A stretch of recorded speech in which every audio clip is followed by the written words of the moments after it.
이 단원에서는 언어의 기원에 대해 설명하고자 합니다. 에드워드 윌슨의 주장에 의하면 인류를 지구의 정복자 지위로 끌어올린 혁신들의 폭발은 결코 그 능력을 불어넣는 어떤 하나의 돌연변이에서 비롯된 것이 아니다라고 합니다.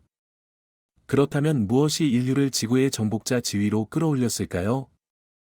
이 책의 저자인 에드워드는 사람 속으로 나아간 발전의 단서가 생명의 역사에서 진사회성 문턱을 어떻게든 넘은 소수의 동물 종들이 지닌 결정적인 선적응들 중에 있다고 주장합니다. 인류 도약의 결정적인 이유가 세 가지가 있다고 합니다. 첫째, 생명의 역사에서 진사회성 문턱을 어떻게든 넘은 소수의 동물 종들이 지닌 결정적인 선적응들 중에 있다.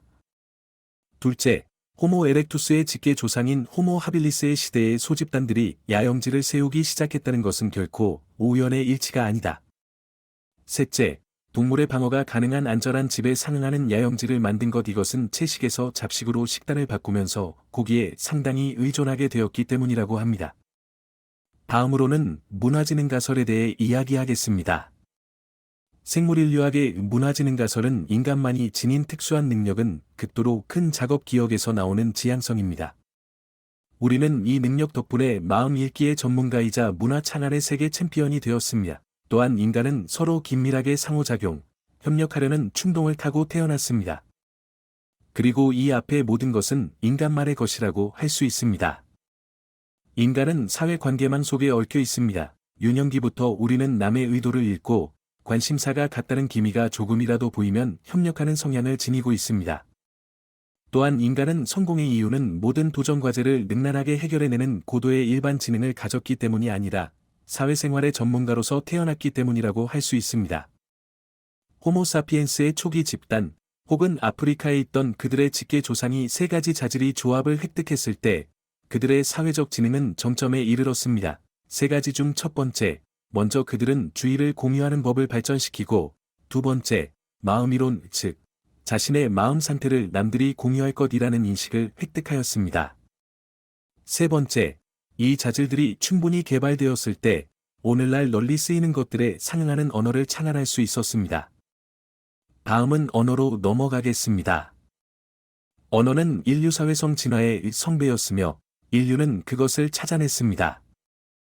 일단 이 성배를 손에 쥐고 나자, 언어는 인류에게 거의 마법 같은 힘을 주었고 언어는 임의의 기호와 단어를 이용하여 의미를 전달하고 메시지를 거의 무한정 만들어냅니다. 인지 능력의 진화는 초기 정착지에서 활발하게 벌어지던 사회적 상호작용에서 출발하여 의도를 읽고 그것에 따라 행동하는 능력의 점진적 향상과의 상승작용을 거쳐서 타자와 바깥 세계를 추상화하는 능력이 생겨나고 마지막으로 언어가 등장하는 순서로 발전했습니다. 다음 동물의 언어입니다. 동물 중에서도 대표적인 벌에 대해 알아봅시다. 벌들은 춤을 추며 의사소통을 합니다.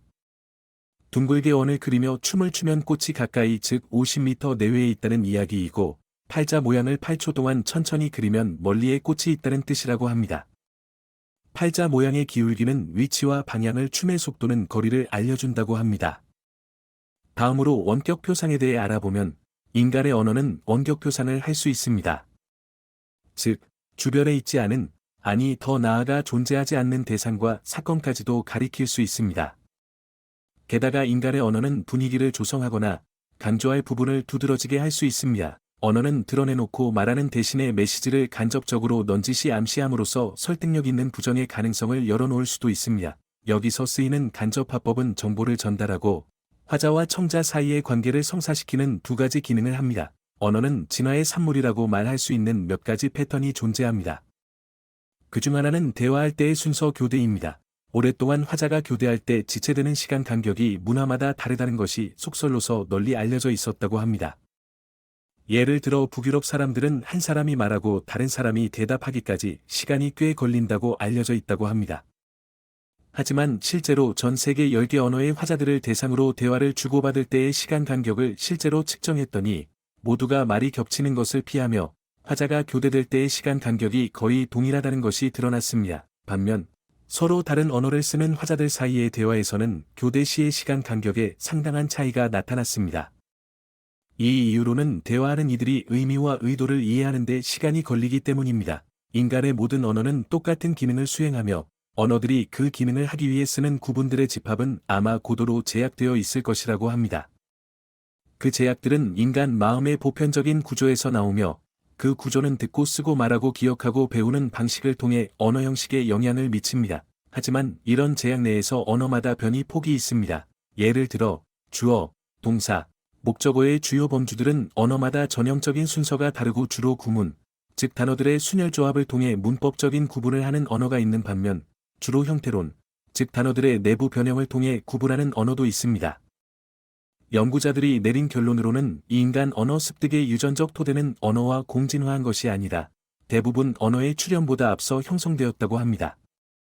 다윈이 시사했듯이 언어와 그 기본 메커니즘이 들어맞는 것은 언어가 인간의 뇌에 들어맞도록 진화했기 때문이며 그 반대가 아니다라고 합니다.